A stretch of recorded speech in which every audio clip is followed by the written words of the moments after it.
بسم اللہ الرحمن الرحیم۔ سیدنا داؤد علیہ الصلاۃ والسلام نے اللہ تعالیٰ سے درخواست کی، دعا کی، یا اللہ میں وہ ترازو دیکھنا چاہتا ہوں جس میں آپ لوگوں کے اعمال تولیں گے۔ پیغمبر کی درخواست پر اللہ پاک نے وہ ترازو دکھایا۔ وہ اتنا بڑا تھا کہ اللہ کے پیغمبر دیکھ کر بے ہوش ہو گئے۔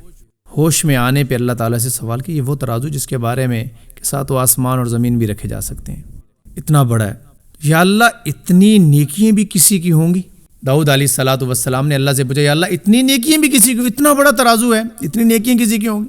اللہ بڑے کریم ہے، اللہ بڑے رحیم ہے، اللہ بڑے سخی ہیں، اللہ بہت عطا کرنے والے، اللہ پاک خالق ہیں، مالک ہیں، رازق ہیں، اللہ پاک وحدہ لا شریک ہیں، اللہ پاک عیبوں سے پاک ہیں، اللہ پاک ساری خوبیوں والے ہیں۔ تو رب تعالیٰ نے فرمایا، اے داؤد، میرا کوئی ایک بندہ ایمان والا میرے لیے، میری رضا کے لیے صحیح نیت کے ساتھ ایک کھجور بھی صدقہ کر دے، میں اس سے بھی یہ ترازو بھر دیتا ہوں۔ سبحان اللہ کہہ لیں، سارے کہہ لیں سبحان اللہ۔ کتنا بڑا رب کا انعام ہے، اتنا بڑا ترازو جس میں زمین و آسمان بھی سما جائیں، اور رب دے کتنا رہے کہ فقط میری محبت میں ہو، کہ میرے نام پہ ایک کھجور بھی صدقہ کی جائے، میرے نام پہ 1 روپیہ بھی صدقہ کیا جائے، میرے نام کی نیکی کی جائے، میں اس سے بھی ترازو نیکیوں والا بھر دیتا ہوں۔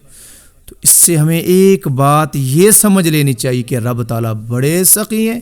دوسری بات یہ سمجھ لینی چاہیے کہ ہمیں ہر عمل رب کی رضا کے لیے کرنا چاہیے۔ یہ بات بڑی اہم ہے۔ ریا سے بچنا اور اخلاص پیدا کرنا بڑی محنت والی چیز ہے۔